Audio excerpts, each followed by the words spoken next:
One of the most important things that you can do on your spiritual journey is learn how to feel truth in your body. There's so many teachings and teachers out there. There's books and videos, and it's not a regulated field.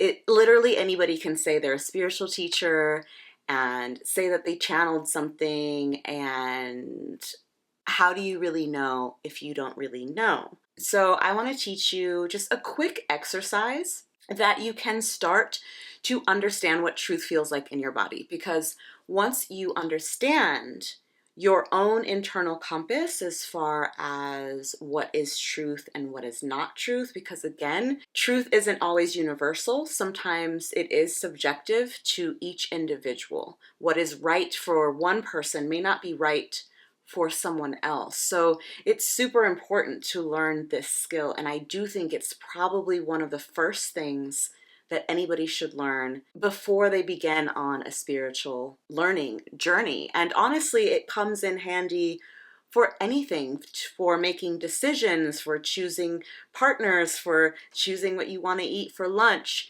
When you start to learn and want to learn to live life more intuitively, to live life more authentically, it's really important to understand what truth is. And it's not in the mind. Truth is in the body. The more you practice, you will get better and better at it. So first, we're going to start with some really basic, simple things that we know are absolutely true or not true. Then once you really sort of tune that compass in your body, you can start to use it for other things with increasing importance. It's a practice, but you will start to really feel in your body when something feels true for you or when it doesn't. And that will help you weed out any information that isn't true that might lead you down the wrong path. It can help you make better decisions and then therefore start to trust yourself more as the decisions that you make become more and more beneficial and, things like that. First, you want to just sort of get quiet. Take a couple nice deep breaths. You can close your eyes if you want to. Super important to look down towards the body. When the head is lifted up and our eyes are up, we're accessing more of our mental energy, and we really want to start to feel the sensations in our physical body. So close your eyes, tuck the chin a little bit, take a couple deep breaths. And I want you to choose a statement that you know is absolutely true. For example, you can use your name. My name is Penelope. So you close your eyes and you can say it out loud, or you can even just think it. But I would say, my name is Penelope. Look for or notice a sensation that you feel in your body. For me, I feel truth really down low in my pussy. You may feel it more sort of in your gut. It may be different for everybody, but in general, truth is going to feel lower and deeper in your body. And things that are not true are going to feel higher and tighter and brighter. And things that are kind of true will kind of land somewhere in the middle. You may have different sensations than that, but in general, most people feel the truth as like a landing in the body that's rooted, grounded, feels like a yes. And things that are not true land a little bit higher and they just kind of feel like like there's a. So see if you can notice those differences. And I don't want to put that in your mind because your body may talk to you in a different way, but that is a very common way that it is felt. So close your eyes, think of a statement that you know is absolutely true, maybe the place that you live or your name, or you have X amount of children, for example. So close your eyes and we'll just use the name example. My name is Penelope. And I notice where I feel that in my body. Now choose a name that is definitely not your name and say that instead. My name is Jack. So the sensation in my body shifted all the way up here. That's where I sort of got a ping in my body.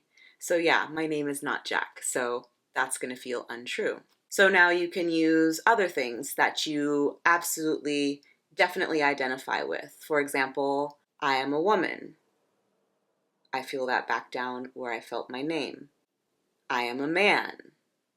That comes up even higher because it's just so not true. It's like the higher it goes, the less true that it is. Even though my name's not Jack, I could change my name to Jack. And I suppose I could change my gender as well and become a man, but it is way less likely than somebody deciding to call me Jack. So go back and forth between things you know are absolutely true, like you can use your age, the city that you live in, the place that you're sitting in right now. Like I can say, I'm sitting on my velvet teal chair. Yes, that's true because it's true. I am sitting on a mountaintop in the Himalayas. I feel that up here. I'm definitely not in the Himalayas. Go back and forth between something that's true and something that's not true. Titrate back and forth, feel the difference, and then you can start to, once you've located where the truth is in your body and where the lies are, or rather untruths are in your body, you can start to practice with other things. Try to find something that's like a maybe. What would be an example of that for me? I want to watch a movie later. Now that's kind of a maybe. Maybe I do, maybe I don't. If you know you absolutely do want to watch a movie later, you're going to feel it where you feel truth. But for me, I'm not really sure. It's a possibility, an option of something that I could do later. I felt that in the middle. So the untruths I felt here, the truths I felt way down low, and the maybe I felt kind of in between. So just come up with statements. Again, practice with things you know are an absolute yes or an absolute no, or that are absolutely true or absolutely not true, until you know where things land in your body. And then you can start figuring things out. Perhaps you can use it to choose what you eat for lunch or where to go for lunch. And let's say you have two options and you're unsure, and you go, okay, I'm going to go place number 1 for lunch, and notice where that lands in your body.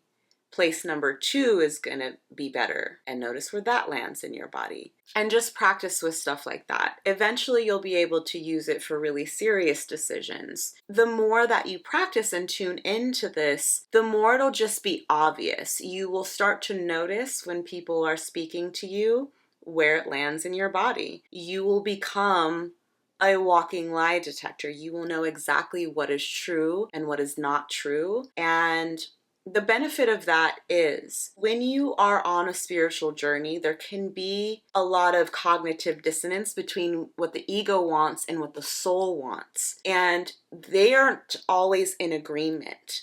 What you want to start to do is start to follow the truth, whether or not that's comfortable for your ego. That is the path of the most growth and expansion. There are definitely times where I know that something is true for me to do, even though I would rather not do it. And I know that because I feel that in my body. And I, for example, doing this, becoming a spiritual teacher and getting back into these teachings was not something that I would have logically chosen. I'm an artist, I do a lot of other things, and that path wasn't something that I was like, yes, I definitely want to do that. But my soul kept bringing me back to it, kept bringing me back to it. And this round, it definitely is like, okay, all right, it's true in my body, even though it's not my preference. It's not what my ego would prefer. But once you decide to get on a spiritual awakening journey, you do kind of opt in to getting on the soul's ride,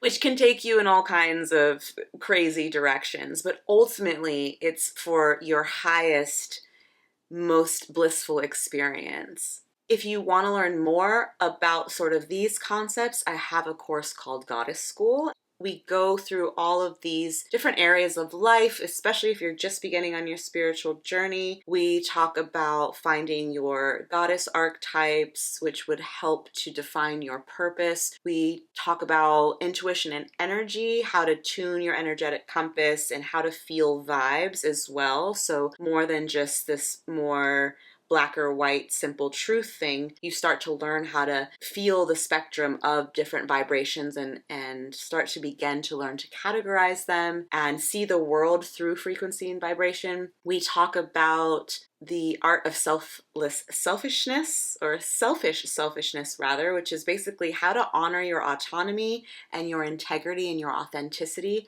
without being an asshole. We talk about inner child healing, the basics of how to do that, why we do that, and give you some techniques to practice with that. We talk about the divinity of desire, what desire really is. Desire is constantly moving you towards your truth. So learning to feel truth in your body also helps you understand what desire is calling you towards. We talk about the holy body and sensuality, sacred sexuality, conscious relationships. There's a module on Enlightenment Fundamentals, Enlightenment 101, how to connect to God, to all that is. And then we do talk about manifestation as well. And it is all presented in a very practical, down-to-earth, usable format. So if you're interested in that, all of those links are below. And that is all for now. Feel free to drop a comment if you have questions about this process. Also, let me know if there's any other topics you would like to speak about in regards to spiritual awakening, manifestation, stuff like that.